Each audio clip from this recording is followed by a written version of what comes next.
Welcome to The Business Coach, a show in which you're out to help entrepreneurs better their business. My name is Ian Dennis, and today on this show, we'll be exploring the PR industry.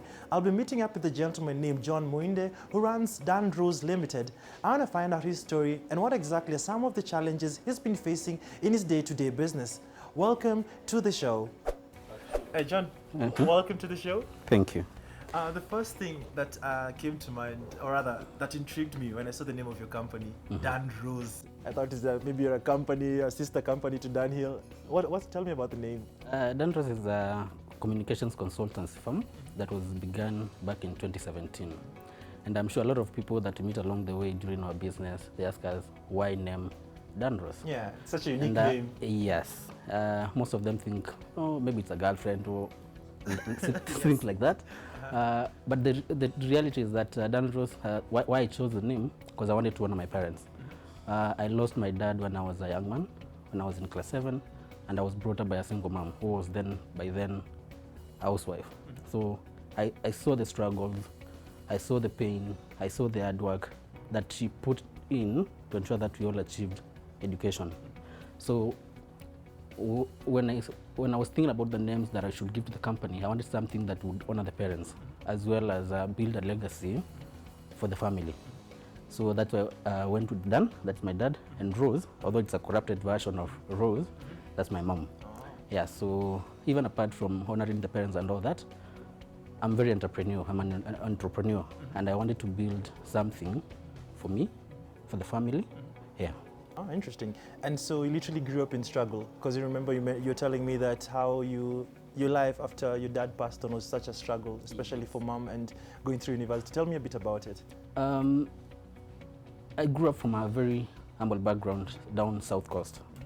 And growing up wasn't easy, because at some point I had to depend on bursaries to complete my 4th. But one thing I learned growing up was hard work and no shortcuts whatsoever. So I think that is a discipline that was instilled in us, that in everything that we want, we must work and earn everything that we need in life. So growing up in South Coast wasn't that easy, because at some point before I even joined Daystar University to study PR communication, and where I specialized in PR. What intrigued you to study PR? I think for me, I always wanted to run a farm, a successful farm like Gina Dean, because by then the Safaricom had just been launched. And it was a success in the market. So for me, I think she's one of the people who inspired me to start a company and build a more successful company than the one that she had. So for me, it was a dream. Even before I joined Daystar, I really wanted to run a successful firm like Genatin, corporate comms. So for me, I think that is one of the things that really inspired me. So life after campus, so you've cleared campus, you went into employment for a while. How was the experience for you? For me, I don't want to say that I didn't have a good time in employment, but I'll be honest.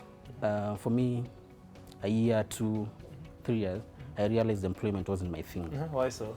Because every time I would wake up and I would think I've diverted from my dreams and my vision. And although I had a very interesting and very successful career, working from different industries, because at some point I worked for Technobrain, where I was used to do sales and marketing, before I joined Nairobi Securities Exchange, where that's where I had an opportunity to explore PR, because I used to work in corporate communication department. And it is one of those places that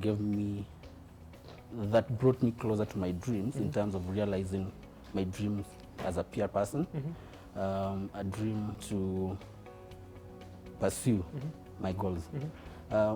Working for Nairobi Exchange, I think it provided me an opportunity in terms of networks, because we were interacting with most of the clients who are from the listed companies. So I think for me, that really opened my networks. So while in employment for you, you're just preparing for that transition? Yes, because every day, for me, I don't believe in being in a place for 100 years. So how long were you there? For a year and 7 months. And at what point did you decide now you want to transition and now start your own company? And how exactly was that particular process for you? I think even before I joined Nairobi Securities Exchange, my dream was I'm not going there to stay. I'm going there to gain experience, grow my networks, and start. So Dan Rose started actually back in 2016, in December 2016. That's when we registered it as a business name. Because for me... So you had already registered a business name, but you're here every day reporting to work? Yes. because I really wanted to first gain experience, learn the tips on how to run a business while I'm still employed. So when I left Nairobi Securities Exchange in August 2017, that's when now I registered Danros Media Africa Limited as a company, because now I wanted to do business in full scale. Good. And you're mentioning to me when you're transitioning now into business, you got a partner. Yes.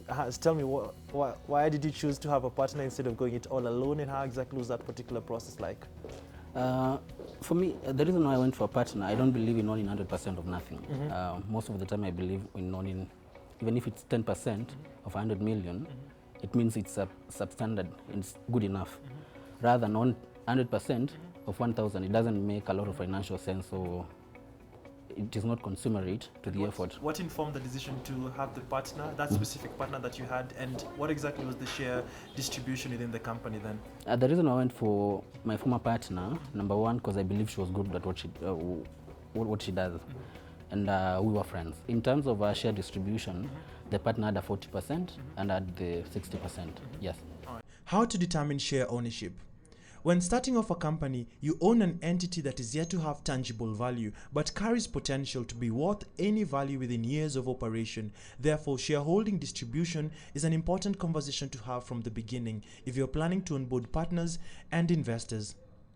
If you're onboarding a partner, here are some considerations to help you determine how much shareholding you can concede in the business. 1. What role will the partner play in the business and how vital is it for the business? 2. How committed is the partner to the long-term future of the company? And 3. How much are they bringing into the business in terms of expertise and capital? As you contemplate all this, it is vital that you as a founder to have most shares within the business, because as a rule of thumb, there's no 50-50 partnership in business, as one will need to lead and direct the company. Second, have a shareholders agreement with the partner you onboarding that clearly defines the relationship between the shareholders as well as the exit clauses. How do you guys, what's your competitive edge when you guys go out to clients?